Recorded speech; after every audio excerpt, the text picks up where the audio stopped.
हालैमा चीनका पेलियोन्टोलोजिस्ट कुआङ जीको हातमा 1,46,000 वर्ष पुरानो एउटा यस्तो ह्युमन स्कल परेको छ जसले हाम्रो 100 वर्षको मेहनतले बनेको ह्युमन ओरिजिन ट्रीमा नै प्रश्न चिन्ह खडा गरिदिएको छ। किनभने यो स्पिसिस यस ट्रीमा रहेका कुनै पनि ह्युमन स्पिसिससँग मेल नै खाँदैन। सो बेसिकली हामीले अहिलेसम्म पढ्दै आएका छौँ कि हामी आजका मोडर्न ह्युमन्स होमो सेपियन्सबाट इभल्भ भएका छौँ। यो अब क्वेसन मार्क बन्न सक्छ। वास्तवमा सन् 1933 मा चाइना र जापान बीच युद्ध सुरु भयो। जापानले चाइनामा नर्थ इस्टबाट अट्याक गरिरहेको थियो र त्यसैले यी अट्याकबाट बच्नको लागि त्यहाँका मानिसहरूले हर्बियन सिटीको सोङ्गुवा रिभर, जसलाई ड्र्यागन रिभर पनि भनिन्छ, त्यसको माथि इमर्जेन्सी ट्रान्सपोर्टको लागि रेलवे ब्रिजेसको कन्स्ट्रक्सन सुरु गरे। तर एक दिन यो कन्स्ट्रक्सनको क्रममा त्यहाँ काम गरिरहेका एक मजदुरले एउटा ह्युमन स्कल फेला पारे। स्कल पाउने बित्तिकै त्यो मान्छे खुसी भयो। आखिर केही त डिस्कभर गरे र अरू कुनै मजदुरसँग यसबारे केही पनि नभनी त्यो सिधै स्कल लिएर आफ्नो घरतिर दौडियो। घर पुग्न साथ उसले ट्रेडिसनल चाइनिज स्टाइलमा त्यो स्कललाई कपडामा बेर्यो र घरको छेउमै एउटा सुनसान इनारमा करिब 80 वर्षसम्म लुकाएर राख्यो। र 80 वर्षपछि एक दिन जब ऊ आफ्नो अन्तिम सास लिइरहेको थियो तब उसले यो सम्पूर्ण कुरा आफ्नो नाति नातिनाहरूलाई सुनायो र भन्यो कि त्यो स्कल त्यहाँबाट निकालेर उनीहरूले आफैसँग सुरक्षित राख्नुपर्छ। उनीहरूले पनि त्यसलाई कुनै बहुमूल्य एन्टिक ठानेर आफूसँगै राखे। तर जब सन् 2017 मा यो स्कलको खबर चीनका पेलियोन्टोलोजिस्ट कुआङ जीसम्म पुग्यो, उनले तुरुन्तै त्यो स्कललाई हेवाई जियो युनिभर्सिटी अफ चाइनालाई रिसर्चको लागि सरेन्डर गर्न अर्डर गरे। स्कल पाउन साथ जब साइन्टिस्टले यसको कार्बन डेटिङ गरे, सबैजना आश्चर्यचकित भए किनकि यो स्कलले हाम्रो ह्युमन इभोल्युसनको कन्सेप्टलाई नै गलत देखाइरहेको छ। अब फ्रेन्ड्स, किनभने स्कलको जुन भाग भेटिएको थियो त्यो आधा अधुरो थियो र त्यसको आधारमा प्रत्यक्ष कुनै पनि निष्कर्षमा पुग्नु गलत हुन्छ। त्यसैले साइन्टिस्टले एउटा नयाँ तरिका अपनाए। उनीहरूले सबैभन्दा पहिले स्कललाई 15 वटा ह्युमन फोसिल्सको जॉ बोनसँग म्याच गर्ने प्रयास गरे। एन्ड अगेन दे वर शक। एउटा पनि ह्युमन फोसिलसँग त्यो स्कल म्याच भएन। इनफ्याक्ट यसको 3D स्क्यानलाई एआई को सहायताले ह्युमन इभोल्युसन ट्रीमा फिट गर्ने प्रयास पनि गरियो। But you want believe it, millions of possibilities मध्ये एआईले यो स्कललाई सधैँ एउटा नयाँ ब्रान्चमा मात्र प्लेस गर्यो। अब साइन्टिस्टले अपनाएको हरेक मेथडले केवल नयाँ स्पिसिसतिर नै इसारा गरिरहेको थियो र त्यसैले बाध्य भएर साइन्टिस्टले यसको लागि एउटा नयाँ ब्रान्च बनाउनु पर्यो र त्यसलाई नाम दिनु पर्यो Homo longi, which means the dragon man. किनभने यो स्कल ड्र्यागन रिभरबाट भेटिएको थियो। अब चाहे साइन्टिस्टले यसलाई नयाँ स्पिसिस मानेका छन्, तर अहिलेसम्म उनीहरूले यसको सबैभन्दा पहिलो पजल नै सुल्झाउन सकेका छैनन्। यसलाई ट्रीमा कहाँ फिट गर्ने? पार्टली बिकज उनीहरूलाई लाग्छ कि यसलाई सुल्झाउँदा अफ्रिकन्स विरुद्ध रेसिजम हुन सक्छ। यस, वेयर्डली द्याट्स ट्रु। वास्तवमा इभोल्युसन बुझ्नको लागि फिलाडेल्फियाका एक साइन्टिस्ट स्यामुएल मोर्टनले एउटा केस स्टडी बनाए। यसमा उनले विश्वका विभिन्न देशका मानिसहरूको स्कल सङ्कलन गरे र उनीहरूलाई तिनीहरूको साइजको आधारमा एसेन्डिङ अर्डरमा अरेन्ज गरे। यसमा उनले यो प्रमाणित गरे कि अफ्रिकन्सको स्कल साइज सबैभन्दा सानो हुन्छ, अर्थात् उनीहरूको ब्रेन निकै सानो हुन्छ, जबकि युरोपियन्सको स्कल साइज र ब्रेन दुवै ठुलो हुन्छ। अब यो केस स्टडीले मूलतः एउटा अनौठो थ्योरी पोलिजेनिजमलाई ब्याक गरिरहेको थियो, जसको भनाइ थियो कि विश्वको प्रत्येक ह्युमन रेस देश अनुसार फरक फरक स्पिसिसबाट इभल्भ भएको छ।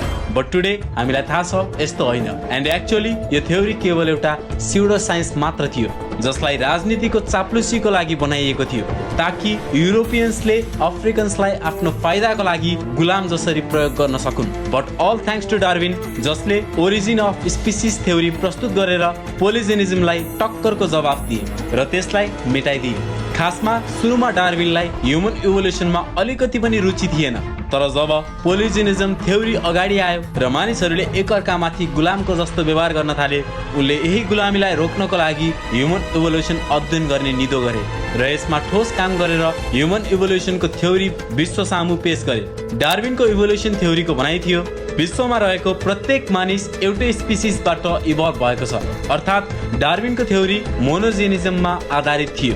अब डार्विनको थ्योरी कति हदसम्म सत्य थियो र कति मिथ्या, त्यो त्यति बेला प्रमाणित गर्नु पोलिजेनिजम र मोनोजेनिजम दुवैका समर्थकहरूको लागि सम्भव थिएन, किनभने ह्युमन फोसिल्सको कमी थियो र त्यसैले आफ्नो थ्योरी सही प्रमाणित गर्न आर्कियोलोजिकल एक्सकाभेसन अर्थात् विभिन्न ह्युमन फोसिल पत्ता लगाउने प्रतिस्पर्धा सुरु भयो। र यस प्रतिस्पर्धामा उनीहरूले धेरै फोसिल्स भेटाए पनि जसको मद्दतले तिनीहरूलाई मिलाएर उनीहरूले एउटा ह्युमन ओरिजिन ट्री बनाए, जसको अन्त्यमा यो प्रमाणित भयो कि डार्विनको इभोल्युसन थ्योरी साँच्चै सही थियो र हामी सबै केवल एउटै स्पिसिस होमो इरेक्टसबाट इभल्भ भएका छौँ।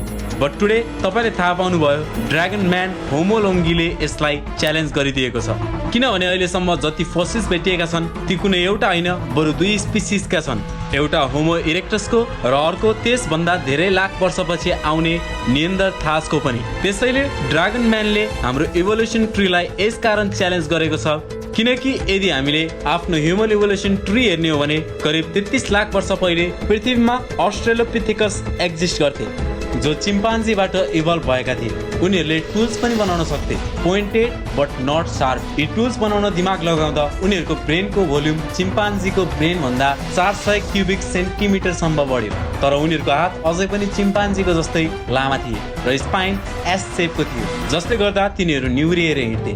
बिस्तारै तिनीहरू ह्यान्डी टुल्स बनाउनमा एक्सपर्ट हुँदै गए, जुन पोइन्टेड पनि थिए र शार्प पनि। नयाँ हन्टिङ तरिका र टुल्स बनाउँदै जाँदा 18 लाख वर्ष पहिले उनीहरूको ब्रेन 400 क्युबिक सेन्टिमिटरसम्म बढ्यो र तिनीहरू एउटा नयाँ स्पिसिसमा इभल्भ भए, होमो हेबिलिस, द ह्यान्डीम्यान।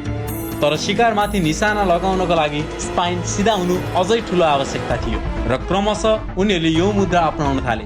आजभन्दा करिब 13 लाख वर्ष अगाडि तिनीहरू पूर्ण सिधा हिँड्ने पहिलो ह्युमन स्पिसिस होमो इरेक्टसमा इभल्भ भए। होमो इरेक्टसले जनावरहरूसँग बाँच्नको लागि 2 चिज पत्ता लगाए, सञ्चार र आगो। सञ्चारको सहायताले तिनीहरूले एक अर्कालाई दिशा निर्देश दिएर समन्वय गर्न सक्थे र ठुलो जनावरलाई पनि मार्न सक्थे, र आगोको मद्दतले त्यसलाई पकाएर खान सक्थे।